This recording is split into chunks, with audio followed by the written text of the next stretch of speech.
Assalamualaikum. Waalaikumsalam. Selamat siang, Bu Ros. Iya, siang. Silakan masuk Pak. Duduk Pak. Iya, Bu Ros. Ya. Sehat Bu Ros? Alhamdulillah. Gimana Pak Selamat sehat?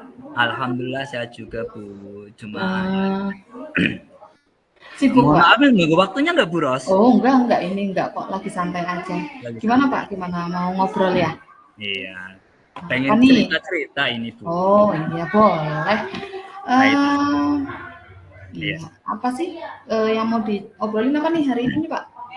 Saya mau cerita, menganalisis anak-anak kita. Ya, anak-anak kita di SMK itu saya analisis satu minggu yang berlalu kok keterlambatan anak kok banyak gitu loh. Ini kan padahal ya sebetulnya kami juga punya tim sudah menganalisis dan sebagainya, tapi kok tetap belum ada perubahan terkait dengan keterlambatan anak yang begitu banyak. Ya lumayan banyak, kurang lebih sekitar plus minus itu 60 anak per hari. Jadi kalau ya, Pak, ya? Kadang 55, kadang 57, kadang 60 gitu. Dalam waktu satu minggu kami analisis itu Bu. Dan itu jadi ya pengen sih gini, kira-kira cari solusi lah bareng-bareng. Oke. Jadi tentang keterlambatan siswa nih ya utamanya ya Pak ya hari ini ya.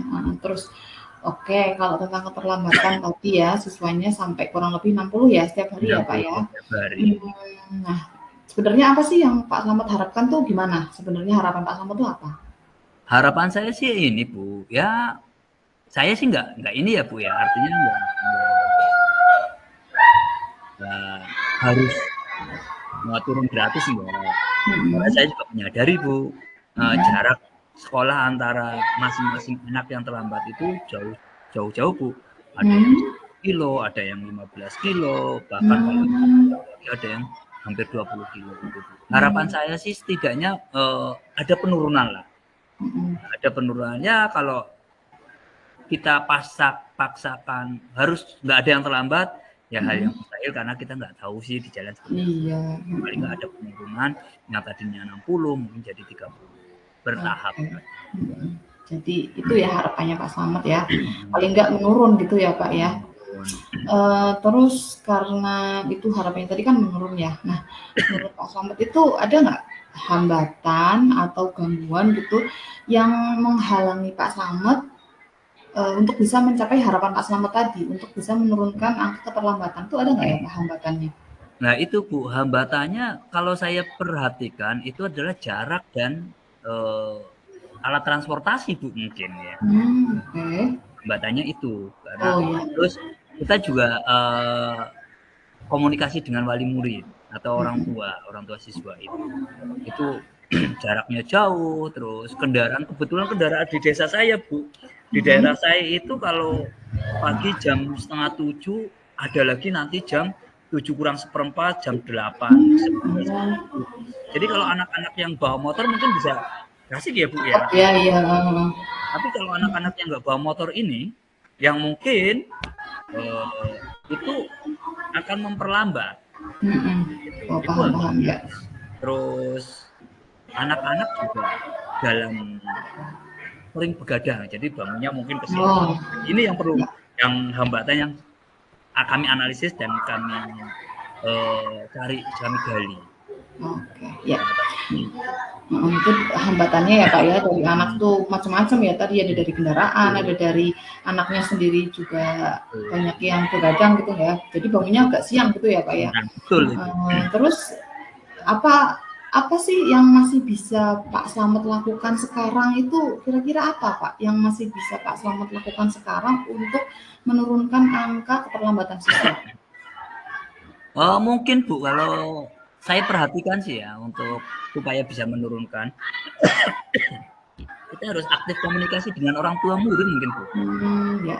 Jadi komunikasi aktif dengan orang tua murid, artinya orang tua dikasih tahu, oh kalau masuk itu jam sekian, misalnya jam 7 masuk jam 7.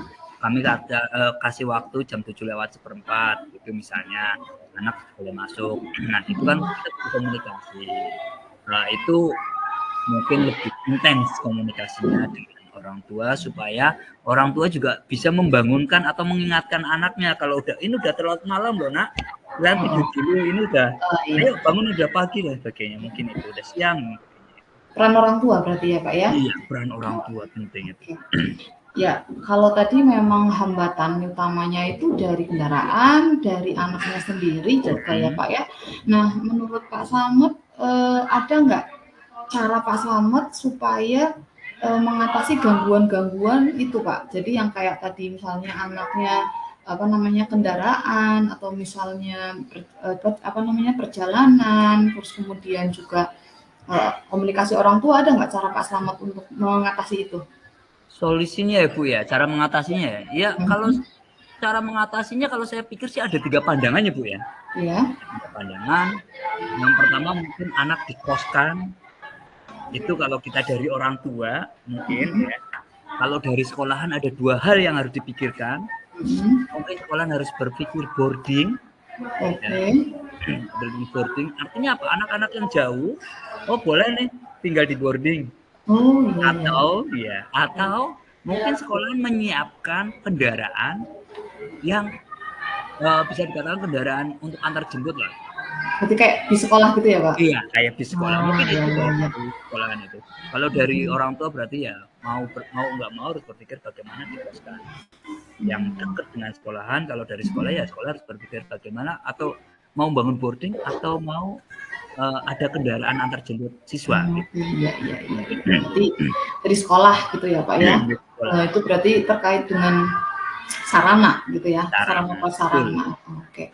Terus kemudian kalau dari Pak Slamet sendiri, rencana aksinya itu kira-kira apa Pak? Rencana aksi dari Pak Slamet sendiri?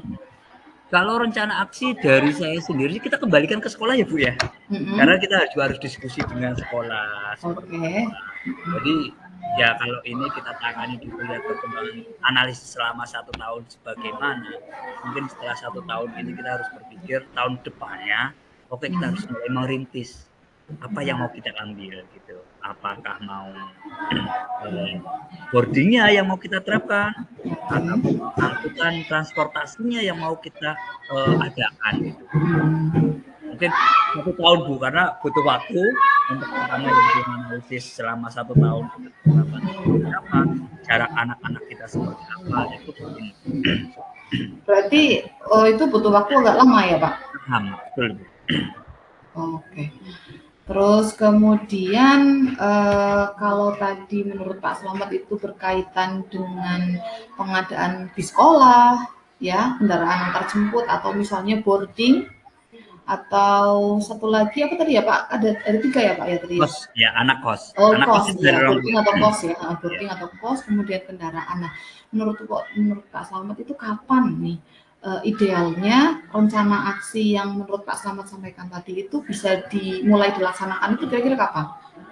Kalau perencanaan kita bicara perencanaan, tahun ini harus kita rencanakan. Nah, tahun ini harus kita rencanakan, tahun depan baru kita aksi atau actionnya. Jadi Berarti agak lama nih ya Pak ya. Iya, maksudnya kan kenapa lama kita harus bangun gedung, dan misalnya itu, kecuali yang kos nih Bu. Kalau dari orang tuanya mungkin Pak ini anaknya jauh dan sebagainya itu cepat.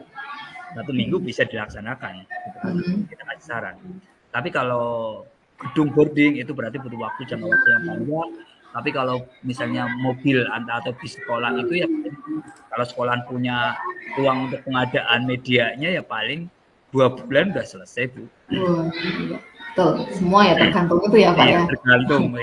Iya. Nah, itu kan tadi hubungannya dengan sekolah ya. Jadi itu ternyata apa namanya kita tadi ada yang datang dari Pak Slamet, solusi yang tadi itu kan tidak bisa Pak Slamet lakukan secara mandiri gitu ya Pak ya. Jadi harus berhubungan berkaitan dengan sekolah. Nah, menurut Pak Slamet ini siapa atau apa gitu ya yang bisa membantu Pak Slamet untuk bisa melaksanakan rencana aksi yang sudah Pak Slamet ucapkan tadi? Oke. Yang pertama kaitannya dengan kos-kosan, kita harus berkolaborasi berarti dengan warga lingkungan sekolah. Ya, kos-kosan mungkin ya. Kos-kosan. Yang kedua dengan wali murid ya, atau orang tua siswa. Itu kaitannya dengan kos-kosan. Karena kita yang terlibat itu. Karena kita menyampaikan permasalahannya, ternyata kalau orang tua bisa berkolaborasi mungkin bisa terlaksana. Itu jangka waktunya dekat. Dan untuk yang kedua kaitannya dengan boarding, itu kita terlibat tidak hanya dari pihak sekolahan saja Ibu. Iya. Dari majelisnya atau yayasannya, mungkin dari PTN-nya, kan, dari komite sekolah kita harus berpikir karena membutuhkan anggaran yang banyak itu, dari pihak lembaganya. Jadi ada pihak mungkin yang akan terlibat dalam kegiatan boarding-nya. Boarding itu kalau kita bicara boarding, jadi ada yayasan atau majelisnya atau PCM-nya, komite sekolahnya, terus ada lagi lembaga itu sendiri. Boarding. Nah kalau untuk kendaraan mungkin cukup majelis dengan 3 ya, majelis, komite, dan aja mungkin itu untuk kendaraan atau bus sekolahnya. Itu yang jadi ada banyak kebutuhan. Ya. Jadi intinya tidak bisa dilakukan sendiri ya Pak, itu banyak sekali pihak yang harus terlibat supaya rencana aksi itu bisa maksimal gitu ya Pak ya. Betul Ibu, betul. Oke. Nah, tadi kita sudah ngobrol nih Pak masalah keterlambatan ya, tema pembicaraan kita ini tentang keterlambatan, kemudian tadi juga muncul beberapa solusi menurut Pak Slamet yaitu tentang boarding, tentang kos, tentang kendaraan antar jemput gitu ya. Nah, dari semua yang sudah kita bicarakan tadi dari awal tema pertama sampai dengan solusi yang sudah muncul ini, menurut Pak Slamet nih tindak lanjut nih kegiatan kita hari ini tuh tindak lanjutnya apa nih setelah kita ngobrol itu nih? Ya kita sebenarnya harus komitmen ya Bu ya. Komitmen, tindak lanjutnya kita harus rapatkan, harus dimatangkan. Setelah matang kita harus action. Ya baik itu pengadaan alat transportasi atau boarding. Kita mau pilih yang mana nih? Kita beranalisis lagi, kita mau pilih yang mana, efeknya seperti apa. Ya komitmen kita, artinya komitmen pihak sekolah untuk membantu anak-anak supaya tidak terlambat, membantu negara Indonesia ini mencerdaskan anak bangsa. Gitu. Mantap Pak, mantap. Oke, iya. Berarti intinya koordinasi ya Pak ya. Koordinasi dengan seluruh pihak yang berkaitan dengan rencana aksi Pak Slamet tadi. Oke Pak Slamet, tadi kita sudah ngobrol dari mulai awal sampai dengan akhir nih, sampai dengan ternyata Pak Slamet tuh tahu nih ternyata nih solusinya itu ya sudah ada nih ide-ide yang sudah dari Pak Slamet ini. Gimana nih Pak Slamet, kita udah ngobrol, rasanya gimana nih perasaan Slamet nih setelah ngobrol nih?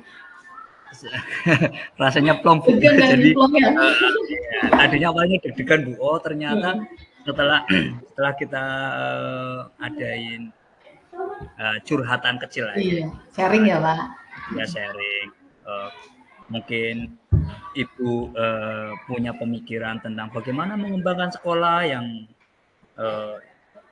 lebih besar lagi. Kami juga punya pemikiran bagaimana menangani anak supaya masyarakat sekitar akan lebih percaya kepada kita, mungkin itu.